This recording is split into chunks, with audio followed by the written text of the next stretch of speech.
Hello दोस्तों, इस video में हम लोग जनरल नॉलेज के 25 इंपॉर्टेंट क्वेश्चन डिस्कस करेंगे जो पहले कोई ना कोई गवर्नमेंट एग्जाम में आया होगा। ये क्वेश्चंस इतना इंपॉर्टेंट है कि हर एक साल में ये क्वेश्चंस रिपीट होते रहते हैं, इसीलिए ये क्वेश्चन के अच्छी तरह से देख के जाओ, पक्का 2 मार्क्स आपको एग्जाम में मिलेगा। तो चलो बिना देरी के शुरू करते हैं आज का वीडियो। पहला जो क्वेश्चन है 101, इससे पहले 4 वीडियो इसका प्लेलिस्ट में पड़ा हुआ है, ज़रूर चेकआउट कर लेना। पहला क्वेश्चन बोल रहा है कि भारत का सबसे साक्षर राज्य कौन सा है?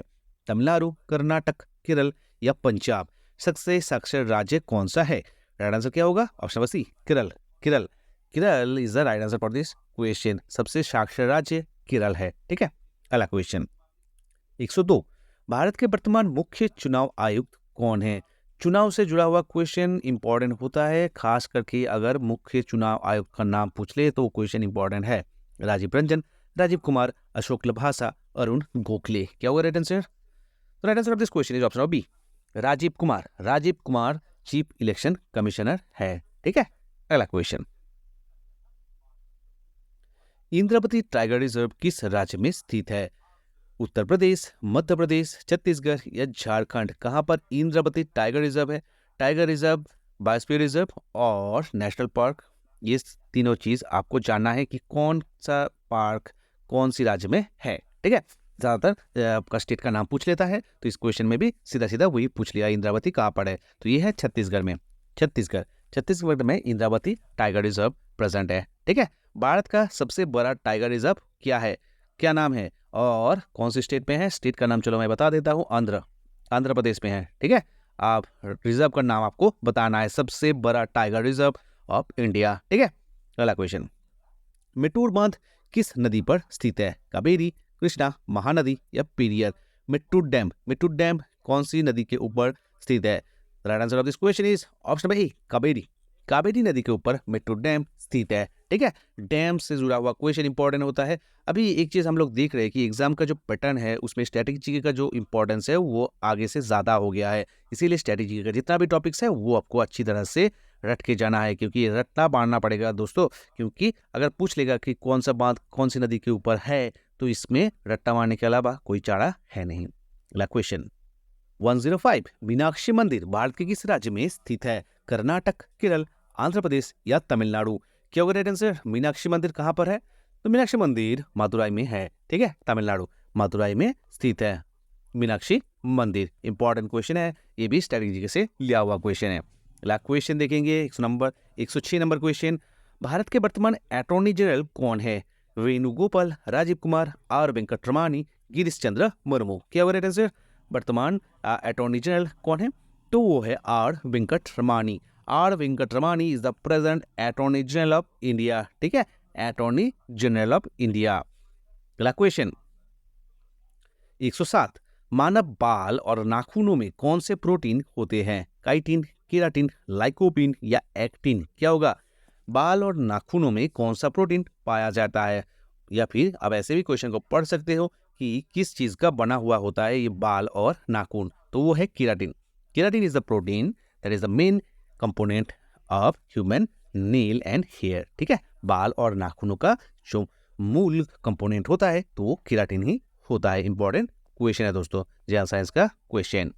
अगला क्वेश्चन 108, किस हार्मोन को फाइट एंड फ्लाई के नाम से भी जाना जाता है? Fight and fly hormone, very important question है दोस्तों। एड्रेनालिन, थायरॉक्सिन, पैराथायरॉयड या ऑक्सीटोसिन? क्या होगा? तो देखो दोस्तों, इस क्वेश्चन का राइट आंसर जो है वो है एड्रेनालिन। एड्रेनालिन एक ऐसा हार्मोन है जिसे फाइट एंड फ्लाई हार्मोन के नाम से भी जाना जाता है।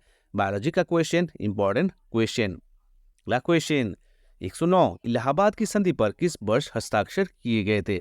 देखो दोस्तों, जब कोई संधि के बारे में पूछ ले तो दो चीज आपको जानना पड़ेगा कि संधि किस साल हुआ था, किस बैटल के बाद हुआ था, और दोनों साइड पे कौन था, मतलब दो नहीं तीन चीज आपको जानना पड़ेगा। तो ये इलाहाबाद का संधि कब हुआ था? ये बैटल ऑफ बक्सर के बाद हुआ था। अगर ये चीज आपको पता है तो इसका साल भी आप निकाल लोगे। तो देखो, इलाहाबाद का संधि कब हुआ था? 1965 में। ठीक है।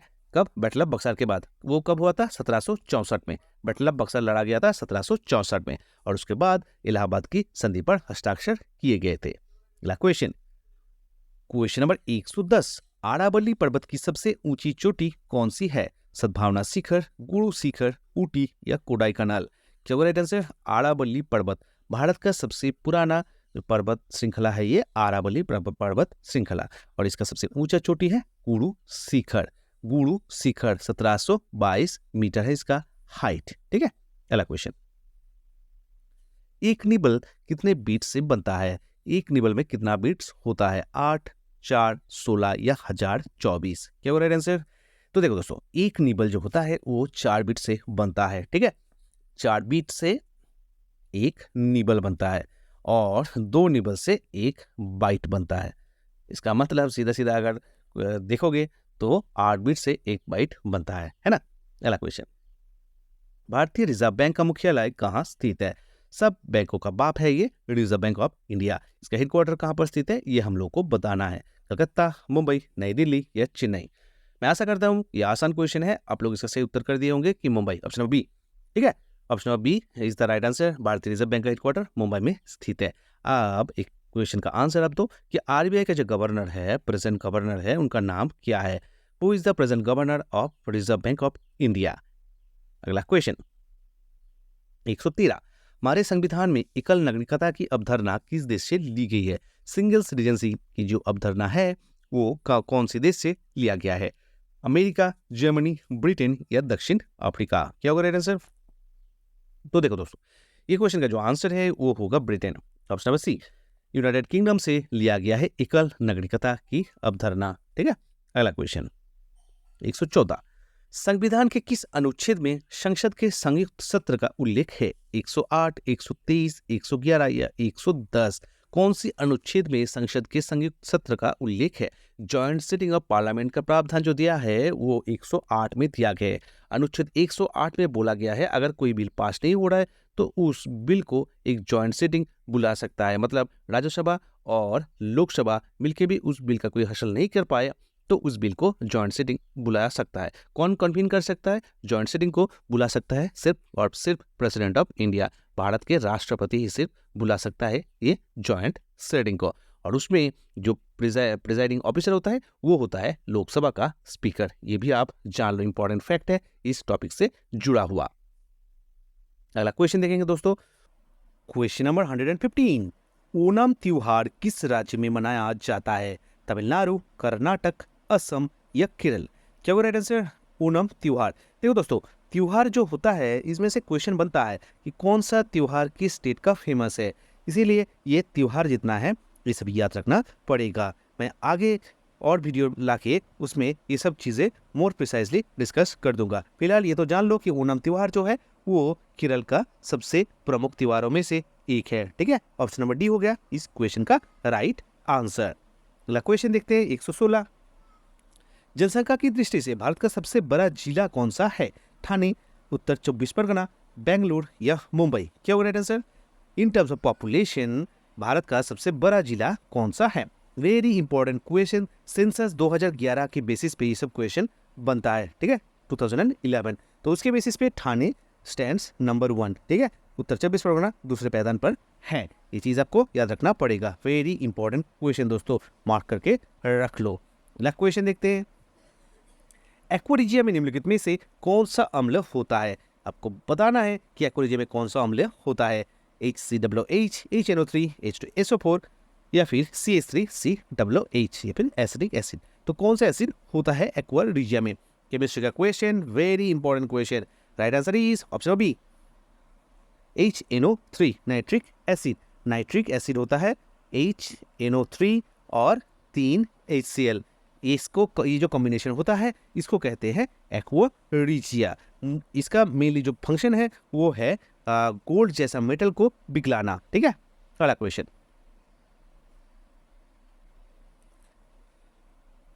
कौन सी चीनी पर्यटक हर्षवर्धन के दरबार में आया था? फाहियन, ह्वेनसांग, शांग या मार्को पोलो? क्या होगा राइट आंसर? कौन सी चीनी पर्यटक हर्षवर्धन के दरबार में आया था? तो वो था ह्वेनसांग। ह्वेनसांग एक चीनी पर्यटक थे जो हर्षवर्धन के दरबार में आया था। अगला क्वेश्चन देखते हैं, संविधान का कौन सा अनुच्छेद मुख्यमंत्री के कर्तव्यों को परिभाषित करता है? कौन सा वो अनुच्छेद है जिसमें मुख्यमंत्री की कर्तव्यों को परिभाषित करता है? इंपॉर्टेंट क्वेश्चन, इंडियन कॉन्स्टिट्यूशन का क्वेश्चन। और ये क्वेश्चन का जो सही उत्तर है उसको बताना है। मैं आशा करता हूँ कि आप लोग इसका सही उत्तर कर दिए। अनुच्छेद 162, अनुच्छेद 162 में मुख्यमंत्री चीफ मिनिस्टर की कर्तव्यों को परिभाषित किया जाता है। ठीक है, अगला क्वेश्चन देखते हैं 120। किस भारतीय राज्य की तटरेखा सबसे लंबी है? तमिलनाडु, कर्नाटक, केरल या गुजरात? क्या होगा राइट आंसर? तटरेखा सबसे लंबी है। तो देखो दोस्तों, भारत का जो राज्य गुजरात है, इसका तटरेखा सबसे लंबी है। क्वेश्चन नंबर 120 का राइट आंसर हो गया था ऑप्शन नंबर डी। और नमक उत्पादन में गुजरात अव्वल नंबर स्थान पर आता है, ये भी आप जान लो। अगला क्वेश्चन देखते हैं। भारतीय श्वेत क्रांति का जनक किसे कहा जाता है? वर्गीस कुरियन, एम एस स्वामीनाथन, ए जे वाबा या एम विश्वेश्वरैया? क्या होगा राइट आंसर? श्वेत क्रांति, व्हाइट रेवोल्यूशन, इसका जो जनक है वो है वर्गीस कुरियन। वर्गीस कुरियन को श्वेत क्रांति का जनक कहा जाता है और इसको ऑपरेशन फ्लड के नाम से भी जाना जाता है। ऑपरेशन फ्लड, ये भी आप जान लो। ठीक है, ये एक इंपॉर्टेंट क्वेश्चन है जो इंडियन इकोनॉमी से आता है और एग्जाम के पर्सपेक्टिव से वेरी वेरी इंपॉर्टेंट है। ठीक है, और एम एस स्वामीनाथन जो है वो ग्रीन रेवोल्यूशन का फादर कहा जाता है उन्हें। ठीक है, ये भी आप जान लो। 122 भारतीय मिसाइल कार्यक्रम का जनक किसे कहा जाता है? ये भी एक इंपॉर्टेंट क्वेश्चन है, उस क्वेश्चन का आंसर हम लोग को ढूंढना है। Sivan, K Sivan, APJ Abdul Kalam, A Somnath, Satish Dhawan? Option number A गलत टाइपिंग हो गया है, आपको राइट आंसर ढूंढना है। राइट आंसर इस क्वेश्चन का क्या होगा, जल्दी से बताओ। ये सभी हमारे प्रिय एपीजे अब्दुल कलाम साहब है। ठीक है, option number B, Abdul Kalam साहब को भारतीय मिसाइल कार्यक्रम का जनक कहा जाता है। अगला क्वेश्चन देखते हैं। भारत का राष्ट्रीय विरासत पशु कौन सा है? क्वेश्चन दोस्तों ध्यान से पढ़ना। देखो, इस क्वेश्चन को आप बहुत ही आसानी से कर दोगे, पर अगर हड़बड़ी में अब विरासत को नहीं देख के अगर इसमें दूसरा कुछ देख लोगे तो आंसर गलत हो जाएगा। विरासत पशु कौन सा है? विरासत पशु हाथी है। ठीक है, और भारत का नेशनल जो एनिमल वो क्या है? वो बाघ है। ठीक है, बाघ है भारत का नेशनल एनिमल, पर नेशनल विरासत पशु या नेशनल हेरिटेज एनिमल जो है वो हाथी होगा। इसीलिए क्वेश्चन को ध्यान से पढ़ना। अगला क्वेश्चन देखते हैं। भारत का कौन सा राज्य गेहूं उत्पादन में अव्वल नंबर प्रथम स्थान पर है? पश्चिम बंगाल, पंजाब, हरियाणा या उत्तर प्रदेश? कौन सा स्टेट गेहूं उत्पादन में अव्वल नंबर स्थान पर है, ये आपको बताना है। राइट आंसर क्या होगा? Option number D, option number D Uttar Pradesh. ठीक है, ये इकोनॉमिक ज्योग्राफी का पार्ट है। इकोनॉमिक्स का क्वेश्चन भी बोल सकते हो या फिर ज्योग्राफी का क्वेश्चन भी बोल सकते हो। तो जो भी है हम लोग का आंसर निकालना है, कौन सा राज्य क्या उत्पादन में शीर्ष पर है। जैसे हम लोग पिछला जो वीडियो था उसमें देखा कि दूध उत्पादन में उत्तर प्रदेश अव्वल नंबर स्थान पर है। अभी गेहूं देख रहे हैं, गन्ना उत्पादन में भी उत्तर प्रदेश अव्वल नंबर स्थान पर है। ठीक है, चावल में पश्चिम बंगाल। चलो अगला क्वेश्चन देखते हैं। 125 नंबर क्वेश्चन। विटामिन सी का रासायनिक नाम क्या है? रेटिनॉल, एस्कॉर्बिक अम्ल, एसिटिक अम्ल या न्यूक्लिक अम्ल? क्या होगा राइट आंसर? Vitamin C. तो देखो दोस्तों, हर एक विटामिन का रासायनिक नाम आपको पता होना चाहिए, water soluble as well as fat soluble. जितना भी विटामिन हो सबका रासायनिक नाम आपके फिंगर टिप में होना चाहिए। विटामिन सी का रासायनिक नाम जो है वो है एस्कॉर्बिक एसिड या अस्कॉर्बिक अम्ल। ठीक है, ऑप्शन नंबर बी हो गया राइट आंसर। और रेटिनल विटामिन ए। तो दोस्तों ये था 25 इंपॉर्टेंट क्वेश्चन। कैसा लगा वीडियो जरूर कमेंट करके बताना। वीडियो अगर अच्छा लगा हो तो वीडियो को लाइक करना, दोस्तों के साथ शेयर करना, और चैनल को अगर अभी तक सब्सक्राइब नहीं किया हो तो जरूर सब्सक्राइब कर लेना। मिलते हैं अगले वीडियो में, तब तक के लिए गुड बाय, जय हिंद।